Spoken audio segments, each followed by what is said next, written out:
Okay, good to see everybody. When I come in here for this, it's always a reminder that there's no place like LSU to play college baseball, and very grateful, for the coverage and the exposure all of you, give our players and our program. It's truly unique relative to our sport. We've had a great 6.5, 7 months since ending 2023. Very proud of the players in terms of what they've done and put in. We have a lot of really good development stories that, will come to light as we get into the 2024 season. Really pleased with how they've operated both on and off the field. It's always a goal of ours to be a low drama program, and to this point we continue to be successful in that. Another really good semester in the classroom, second one where we've exceeded any team GPA for LSU baseball. And as I said, a lot of work on the field. Again, for the third year in a row, we've had a ton of transition in terms of our coaching staff, and couldn't be more convicted that we definitely have the right guys in the building and the positive impact they're having, on our players, and have mixed well with myself, Coach Jordan, Coach Wanaka, Jamie Tutko, but adding Coach Yeski on the pitching side of things, Coach McMillan on the strength and conditioning side of things, and Terry Rooney has been a massive lift for us, and really happy with how we're operating on a daily basis in terms of moving the way that we want to.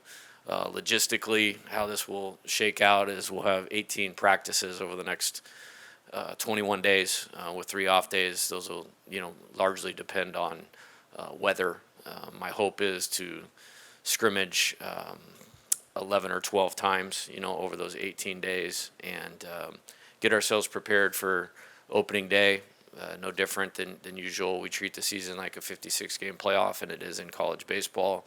And so the goal is to have our team as ready as we can, for opening day. And then, we're obviously going to need to improve and find out what our best team is as we go. But really exciting time in terms of attacking the challenges that 2024 presents.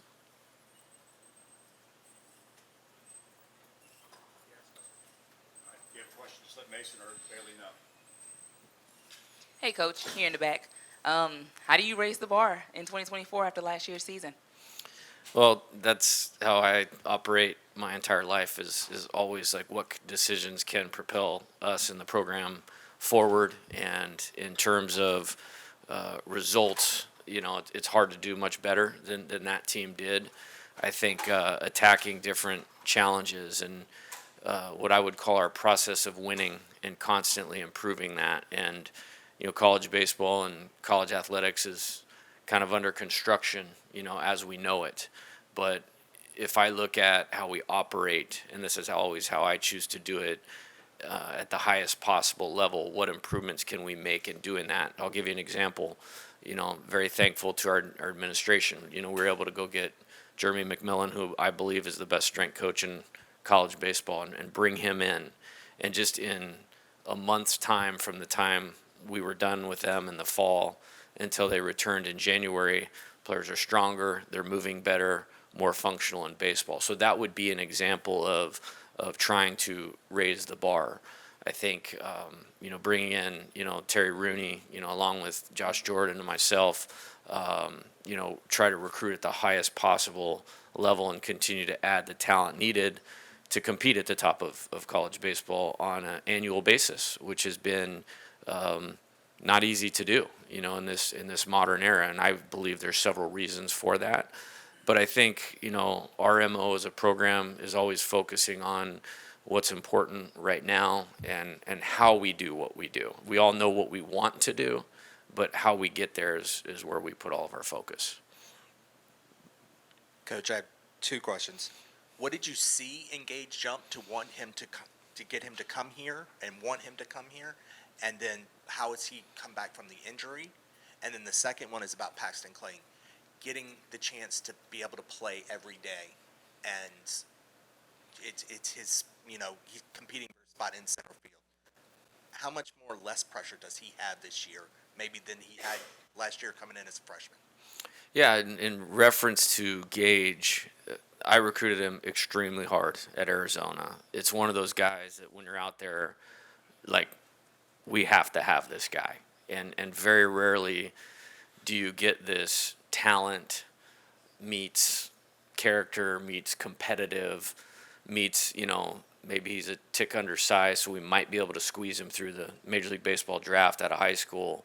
And we worked hard. We didn't get him. He chose to go to UCLA, but in that process, I felt like we built a good rapport and relationship.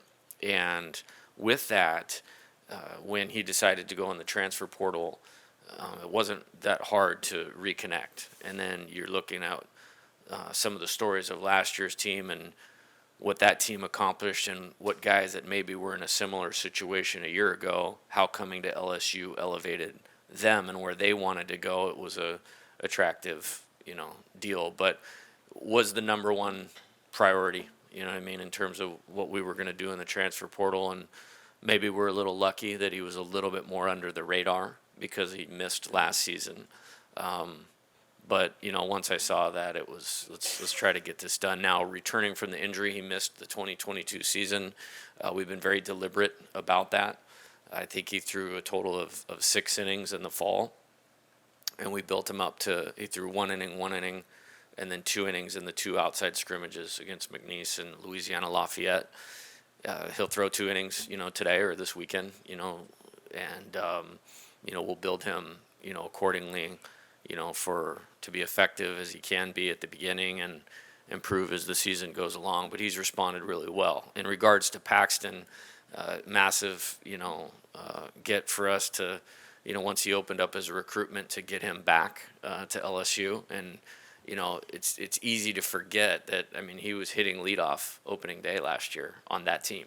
And so that says everything you need to know about what I believe, Paxton's capability and ceiling is. I have great faith in him. I think he's made some great strides in his development.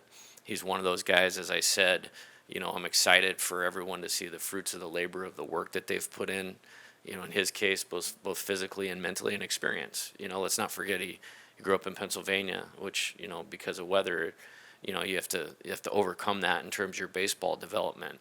And, he had a couple injuries last year, which, didn't allow him to maybe stay in there, but was starting a game in the SEC tournament, had 100 at-bats, had a very successful 100 at-bats. I think you'd be hard-pressed to find 10 more freshman players in the SEC that had as effective a season as Paxton. So it's his time, and I'm super excited about that. And love coached him. He's a great kid, great talent, and really happy for where he's headed.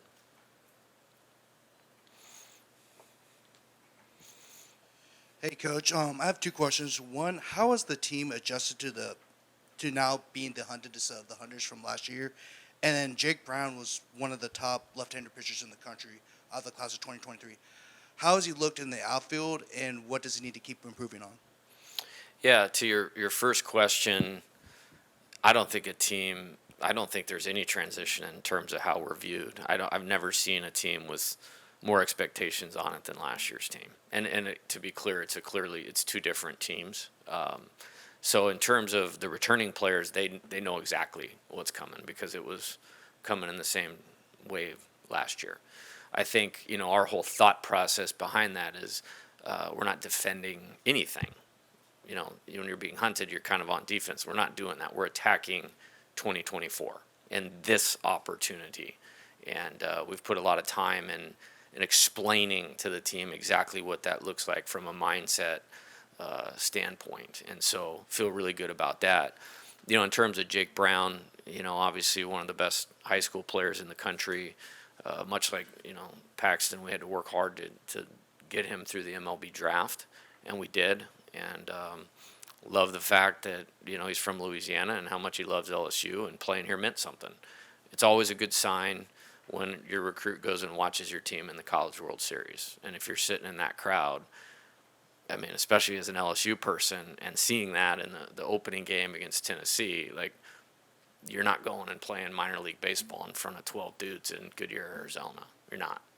And, I think he's really developed on the position player side of it. I'm not surprised at that. I saw him play in the spring last year. when his team was over here playing locally. And he's a great athlete, has the right kind of toughness, and there's a lot of guys that fit into this category, but he's what I want, an LSU player or incoming player to be, and really happy about Jake on both sides of the ball. Goodyear is lovely this time of year. It is this time of year, for sure. Not in July. Everyone wants to know about your rotation and your staff, I guess. So just get us caught up to speed on where you're at identifying, the guys that you think will be useful early this season. Yeah, in terms of the pitching staff, we like where we're at. It was a really deliberate effort, really from the first day of being here to improve or upgrade the pitching talent. It's obviously the most important part of winning baseball. Winning starts and ends on the mound. So I think we did a great job over 2.5 years or 2 years leading into this school year of assembling and collecting a lot of pitching talent. And I think last year's pitching staff was great. It was so deep that we were able to survive injuries and still win the national championship. I think we're in a really good spot. The next few weeks will determine a lot. We're going to be super deliberate in terms of building up pitch counts. There's certainly more than 3 guys that were extending their pitch counts. We have 8 games in the first 10 days of the season, trying to fit in the 56 in 14 weeks. And I'm excited about that because I think we're well positioned. Obviously at the end of the season last year, there wasn't 4 better pitchers in the country than Thatcher Hurd. Obviously from probably the time, I had a great close game at Auburn, really kind of epic 5-inning performance at Georgia to help us win that game in 12 innings. Outstanding effort in the SEC tournament. Maybe the performance of the season here in the regional against Oregon State in the lightning delay game. Didn't actually have to use them in the super regional, but held the number 1 team in the country to 1 run over 6 innings in 2 appearances. And then obviously a phenomenal performance in the championship game. So he's obviously, in the top of that mix. We talked about Gage Jump. He'll definitely be a part of that mix. Adding Luke Holman from Alabama, maybe as important as anything that we did to improve this team. I think he was one of the top pitchers in the league last year that will be returning this year. And so you probably start there. I think there's another layer of the staff. Nate Ackenhausen is, I trust Nate with my life. That performance against Tennessee was amazing. He was kind of a go-to guy in all the key games, especially early in the season, and feel comfortable with him really doing anything. And so you'll see him in that mix. Griffin Herring, again, also, Omaha hero, but also very, very important in terms of what we did last year. He got to the point early in the SEC schedule where we could bring him in leverage situations, and he came through and gave us some length while he was doing that. And so those are guys that I feel good about. And then there's a ton on the back end. And there's a ton. Justin Lohr, transfer from Xavier, will be a guy that you will go to a lot. I love everything about him. I love the pitchability, the competitiveness, the toughness, the focus. It's winning pitching, in terms of Justin. Cameron Johnson, obviously well documented in terms of his talent, and that will speak for itself. I think with Cameron, the most important thing or the most impressive thing to me is he is more mature beyond his years relative to being ready for this, and he has a ton of confidence. He should have a ton of confidence, but he's controlling those things really well. Gavin Gidry, obviously, was as important as anybody to our success. Some guys have elevated themselves from last year.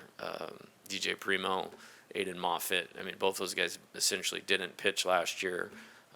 They'll be moving on to professional baseball after next year when it's their time. That's how much talent they have, and really excited about what they've done, with Coach Yeski. Christian Little, very good fall. So really happy about that. And Cade Anderson, another freshman that has got a chance to be a superstar. I would include him in that potential starting mix. I like the fact that we could be right-handed when we need to, left-handed when we need to, depth, matchup. And so I think we're in a really good spot. Hey, Coach. With Josh moving to second base, what's the chemistry sort of look like between him and Michael Broswell up the middle? Yeah, I love Josh Pearson. I think he's one of those guys that you can ask him to do anything, and he's going to find a way within his talent or skill set to do it. I think it's my job to always look at how do you raise the ceiling of your team, be thoughtful of that, and then give them a plan to go work to execute that, and then open up options and opportunities. Let's not forget we largely won the national championship because of the ball he caught off Wyatt Langford's bat in Game 1. If that gets over his head, we don't win the national championship. So he's an outstanding outfielder. He can go back to the outfield at any minute. He's a clutch hitter, and the efforts that he's made, from the end of fall baseball till now, he looks like a second baseman, and I'm proud of him for that. I think Michael, as you mentioned, Michael Broswell has done a great job of moving him forward a little bit. For a guy that hasn't played a lot of college infield with Josh, watching them work together has been really good, and really excited about that. And it gives us lineup flexibility. Obviously, we could put him back in left or right field at any time. The thought that we could play him at second base is good, and creates the depth kind of that we need, because if there's one area that depth's been something that we've had to pay attention to, it's been with infielders, and again being deliberate in who you go about getting in the portal, like we did with Michael and Ben Napolt. Having Josh in there gives us, in my opinion, 5 good options in the infield, and I feel a lot better about that now. Yeah, right over here. You mentioned, just kind of building off that question a little bit, just positional versatility with guys like Josh, and then Jake Brown, Brady Neal, Hayden Trinsky, all seeing different positions. How deliberate was that as a position as a whole, just to kind of get a number of guys action at different spots this offseason so they can provide you that versatility, and what are the benefits you could see for that during the 2024 season? Well, the benefit was we knew we needed to improve the pitching staff, and so we did that. And so when you're recruiting more pitching, investing in more pitching, in terms of scholarships, the number on that position player side goes down in terms of guys ready to step in and win an SEC game. So the fact that they can do multiple things really helps. You mentioned the catchers with, Brady. I have no problem throwing Brady second base, third base, left field, right field as just a ball player. Hayden, we'll see a lot of time with DH at bats. There's no question about that. I think he'll be one of the most dangerous hitters in college baseball this year, and we're working hard to keep him healthy and in position to do that. Alex is probably exclusively a catcher. Jake Brown can play all 3 outfield spots, can play first base, and it helps a lot, especially with maybe the construction of this roster in terms of where we sit today. The fact that guys can move around is going to help us with depth, with matchups, because it may not be quite the same in terms of bodies. I believe that it will be at some point, whether that's this year or next year or what, because guys are really developing in front of our eyes, and we've seen some of that since we've come back, but it really helps, on this team. Hey, Coach. Christian Little, one of the guys that you talked about wanting to take that extra step of development moving into the season. You said he had a great fall, but can you elaborate a little bit on that development towards the team this season? Yeah, I think one of my favorite things about coaching college baseball is that development happens at different times for guys. And Christian, decided to go to college a year early, and that's a big jump. That's a big jump in the Southeastern Conference, going from high school baseball in Missouri to the moon is the way I look at that. And so, there's some scars in that, and that's how you get better though. We have a saying with the players is, not everybody likes to get messy, but the messy is where the development happens. And he's had success. We had some great outings, closed out that win at Texas last year, threw great against Kentucky here to start us off in that game, got us out of a big jam somewhere else in SEC play, finished the game at Texas A&M. So he was a contributor on the national championship team. But when you look at his ability to throw 4 pitches for strikes, movement, velocity, makes the ball go down, can soften hitters up. We all believe in his ceiling. And so I think he put in a lot of work in the summertime on his own and then came back in a better place. And I think the working relationship with him and Coach Yeski has been really good. And I'm excited to see that. And I'm looking forward to, the maturity side of it, the mental side of it that will allow that talent to show up consistently, because the talent is good enough to when it shows up consistently, you're talking about a high impact difference maker.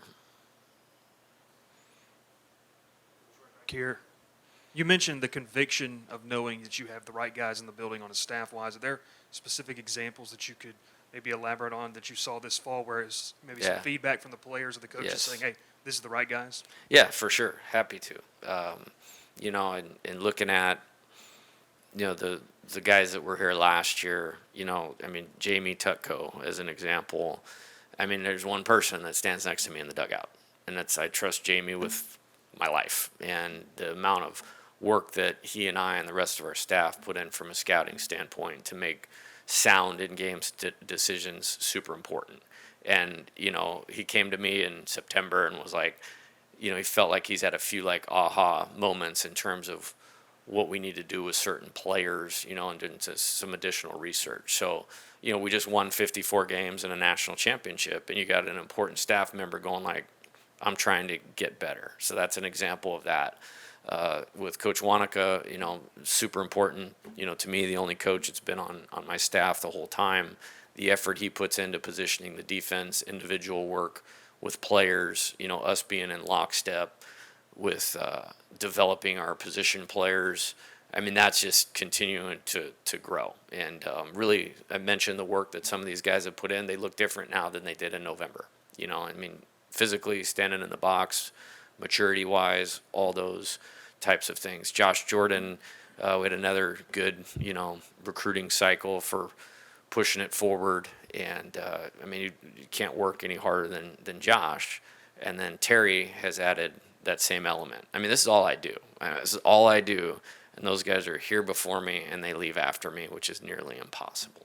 And so that makes you feel good. And then, to your point, player feedback and pitcher feedback on Coach Yeski's been phenomenal. And that's why I brought him here. I brought him here to know exactly what I was getting out of a pitching coach. And we haven't even seen the best of it yet because the games haven't started, that's where I think he really adds a tremendous amount of value. But, talking about Christian Little, the improvement there, DJ Primo, we had him and Coach Yeski working one-on-one in the mornings all fall.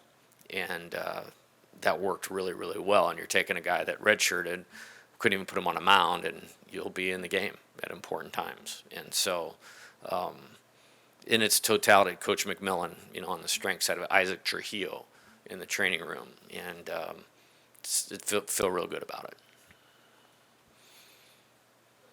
Coach, what did last year teach your returning players, and what can it teach your new players that even in the national championship season, there'll be losses, there'll be struggles, there'll be times where some fans will say this team's not going anywhere, and to block out the outside noise and, maintain the course? I think valuing the work you put in every day, and when you know that you've put maximum effort towards preparation and readiness to execute your job to help the team win, that you can play with a bunch of peace of mind. And I think that's what we did. To be number one for 12 or 13 weeks in a row, that's amazing in the SEC. And, I think this year's no different. I saw something like there's 9 ranked teams, 7 teams in the top 10. Nobody does what we do. Nobody plays the schedule that we play.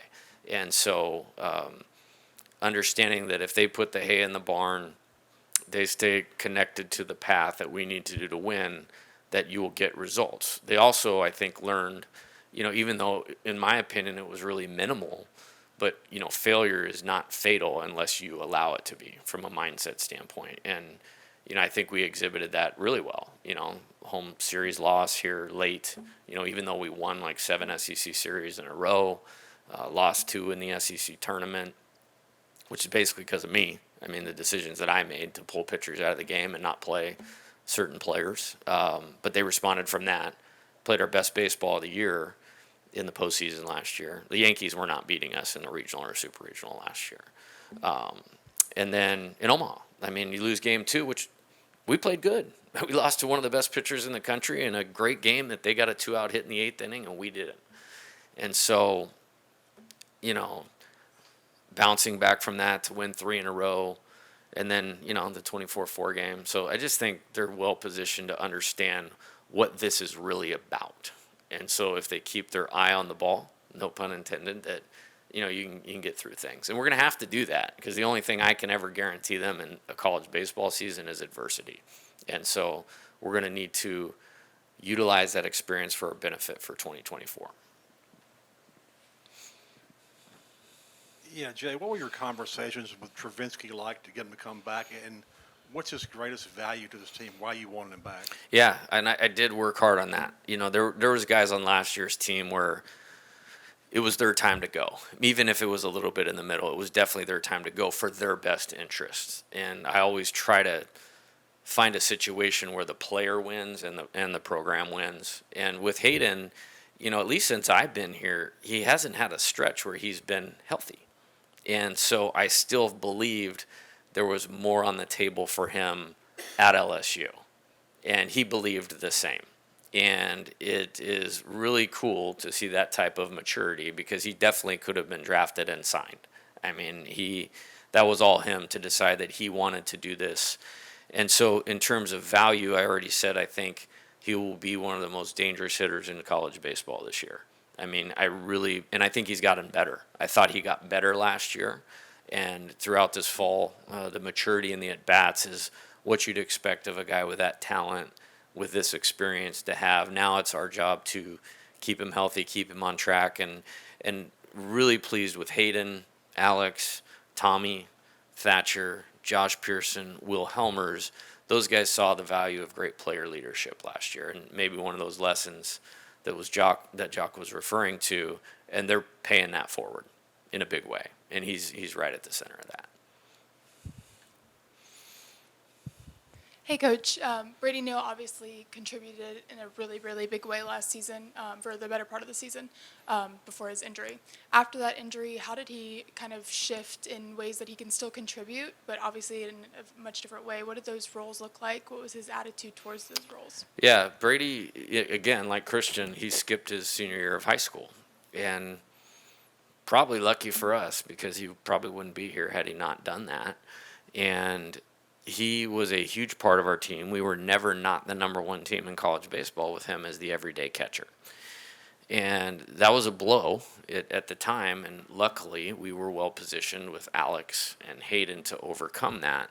And I remember it was pretty clear he was going to be out for a while when he got hurt, and you know, I grabbed him the very first game. He wasn't playing, and I just pointed at Cade Beloso, and I said, hey, I want you to watch every single at-bat that Cade Beloso takes the rest of the season, because if you can do this, along with all the other things that you do well, you're going to leave here a very happy player, and there's going to be a pro team that's going to be really happy to draft you really high someday.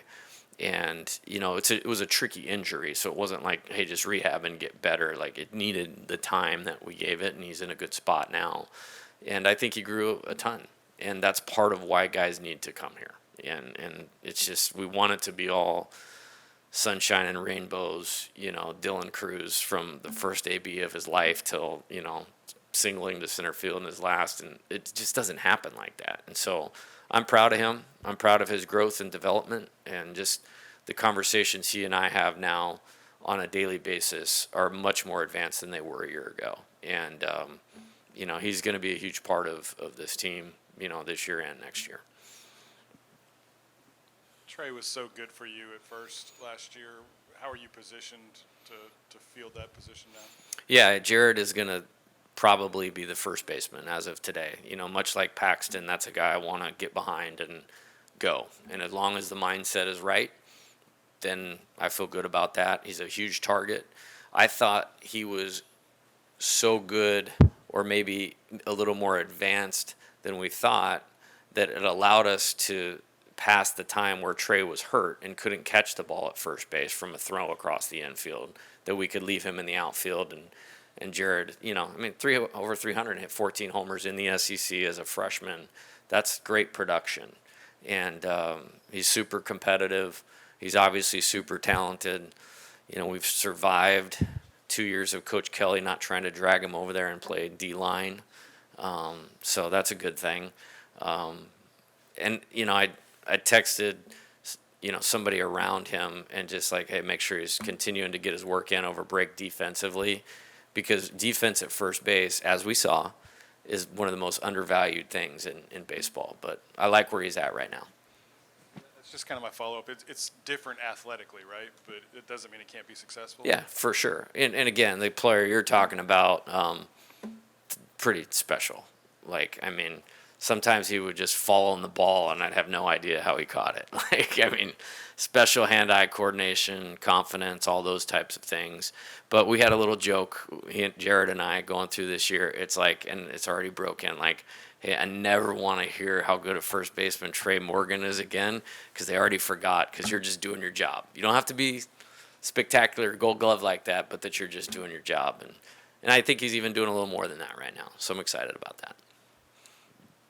You mentioned Cade Anderson earlier. Just what have you seen from him since he stepped on campus, and how big of a role can he have this year? Yeah, really pleased. I think had he not had the injury in high school, he may have been difficult to get to college. And it's one of those things that maybe we got lucky.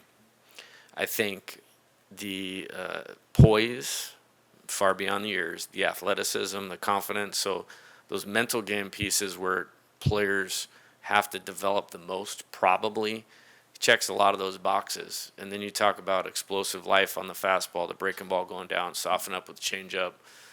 It's pretty good. He's really good. And same kind of thing. We're trying to bring him along back from the injury in a intentional way, in a smart way, because that's a huge piece of LSU baseball moving forward. Like Cam and like Jake Brown and like Stephen Milam, Ashton Larson. So, I think you said you were recruiting while you were in Omaha, right? Yes. Having to recruit. I was wondering how long did you allow yourself to celebrate the championship? And obviously everyone talks about you win a championship. It's easy to want to take a breath and enjoy it a little bit, but how have you tried to have the mindset of, as you said, attacking, and how are you trying to translate that to the team? Okay, that was a lot, Scott. That's okay. No, it's all good. Definitely work needed to be done in Omaha, and I'm very proud of what we accomplished while we were there. We got Michael Broswell, we got Justin Lohr, and we got Cade Woods, all while we were in Omaha, and we were setting the table for Luke Holman, Gage Jump, and Mac Bingham. And so I feel like we executed that really well. As far as time off and enjoying, this is interesting. I tried not to go to bed on the Monday night after we won. I made it till about 4:40. And then the next day we flew home, and that was great, the flight, and got back. And then, it was just like, hey, there's a few things like I need to do. Nobody was worried about us getting our appropriate time to celebrate. So I remember doing some things the next day. Celebration was phenomenal. But then Thursday and Friday, we had individual meetings with the team, and, got on a plane Saturday morning. And it was fun seeing a few of our supporters at the BTR airport going like, what are you doing? It's like, trying to do it again. And went out and saw Luke Holman, that day. And so that was kind of the timeline on that. I think as far as your question, which that's where my focus is at, is, honoring the process of how we roll, for lack of a better way to say it. And I'm really pleased with the players right now. There is just a attitude about we need to go about this a certain way, to try to keep our seat at the table, or make our seat at the table, because we have a great schedule. We have great challenges. It's another up year for the SEC. Everybody's getting twice as many players as we are in the portal, and so there's some challenges, but how they're going about attacking those challenges has been really positive. There's no complacency, and just this thought that there's a need to accomplish something for them. Last year it was, we need to want to get back to the top. Again, one step at a time, but program hadn't been to Omaha in 6 years. And then now it's about them creating their own legacy. Not easy to do. This is the best program in college baseball. There's only one time in the 2000s have been to Omaha back to back. So that tells you how hard it is. And so if it's that hard to have any chance to create their own legacy, it's going to require their undivided attention. And so we've celebrated appropriately, and when the season's over, and people want to still celebrate 2023, it's great. But for now, this just requires our full attention. And that's how we try to do it all the time, so I don't think it's that big a shift. Zeb Reid obviously was a guy who redshirted last season. What has he sort of done, I guess, over the last 8-9 months to sort of prove that he could be a guy who could help you guys out this season? Yeah, Zeb had used his time well last year while he was redshirting. He added some strength. He went out to summer ball, had a really good summer. Cal Ripken League for the Bethesda Big Train. Had a good fall, played well in the outside games. And, I love his work ethic. I love his toughness. Again, he is an exact type of person that we need and want in the program. Understood, the situation last year. And it's a competitive situation again this year, but there's at-bats for him to get.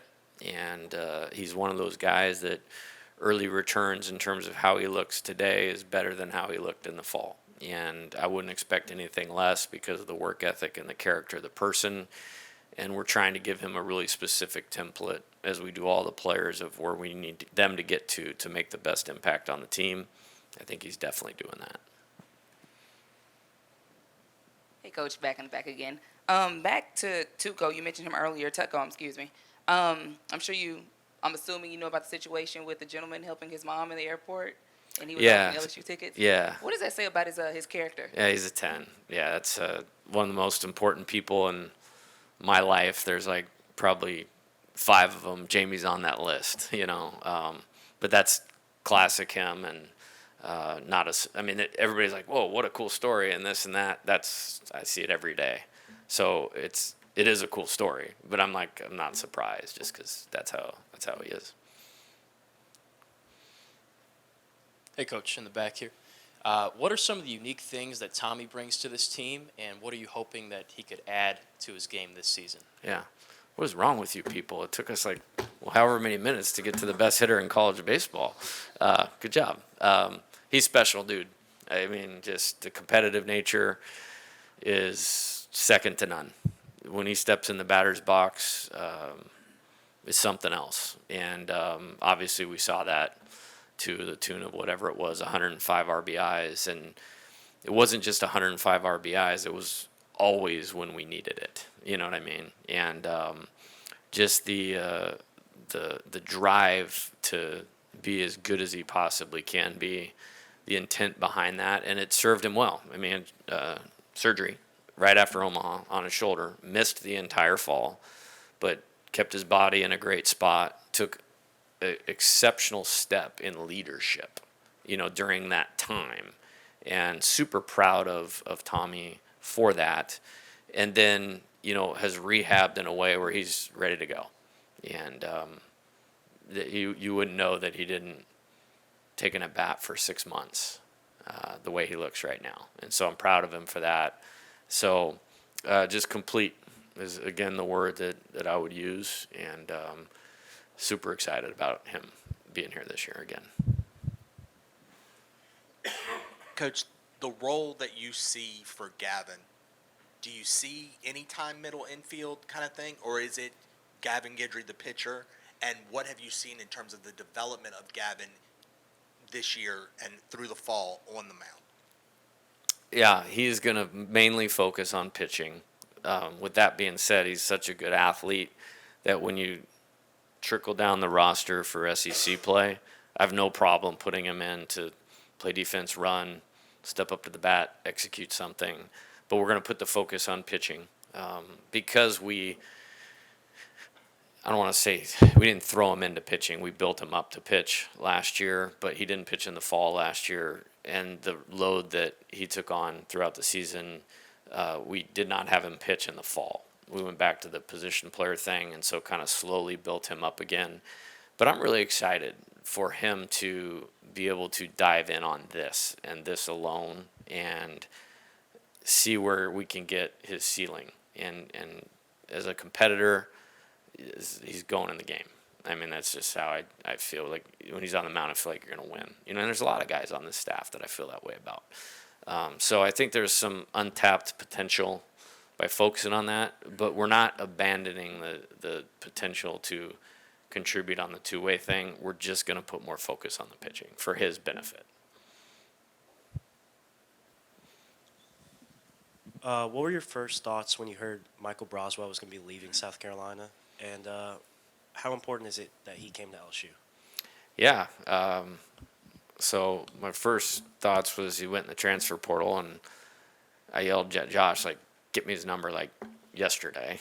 And so he did, and we called him, and he's like, hey, Coach, we had just beaten Kentucky in the Super Regional. And if you remember, game 2, that was the game, like, Jordan made, like, 3 ridiculous plays. Like, ridiculous, like, Major League Baseball caliber plays. And I remember being happy we're going to Omaha, but the way my brain works, like, man, it's going to be hard to replace, that caliber of defense. And so I was talking to Michael, who was excited to hear from us. He's like, yeah, I'll come down when you guys get back from Omaha. And I was like, no, why don't you come tomorrow? And so he flew in the next day, and we had a good couple days. And I think, the day before the first game in Omaha, he called and said he was going to come to LSU. And he means a lot to our team, and this is with great respect for other players. It's kind of hard to imagine our team this year without him, and he's done a great job defensively. He's better than I thought, and I always had a high opinion of him. Like, we brought him here because I liked him. Whenever we were scouting another opponent that South Carolina was playing, myself and Coach Wanaka were like, man, this would be a great guy to have, just casually saying it. And then when we played them last year, both in Columbia and in the SEC tournament, like, I thought he took very mature at bats, and I just like how he plays. Like, it's just like it's this guy that's going to make everybody else around him better, and that's absolutely the way that it's happened. And so when he went in the portal, it was like, no, man, you need to show up. And so he was here the one day between us, winning the Super Regional and leaving for Omaha, and thankfully, he chose to come here, and it's one of those deals that's mutually beneficial. Him and Coach Wanaka have put in a lot of work on the offensive side of it, and I think he led our team in hitting in the fall, and has a really good idea of what he's doing right now. Just about time to wrap up with Coach Johnson. Anyone else have a question for Coach? One more from Michael. I can't get Dan to get on a mic, so can you give us any facility updates, any wish lists, things that obviously won't be time for this season, but something you're looking forward towards in the future? Yeah, I think, it's two things, in terms of stadium upgrades. You have the player development, which that's always number one for me. And then you have the fan amenities. The fan amenities I'm going to leave to them, and I want to make sure that our fans are taken care of, and, our administration is well positioned to do that better. We want to just expand our hitting facility with an indoor infield and make it awesome. And I mentioned that several players have put themselves in a better position for this year because of the work that they've put in.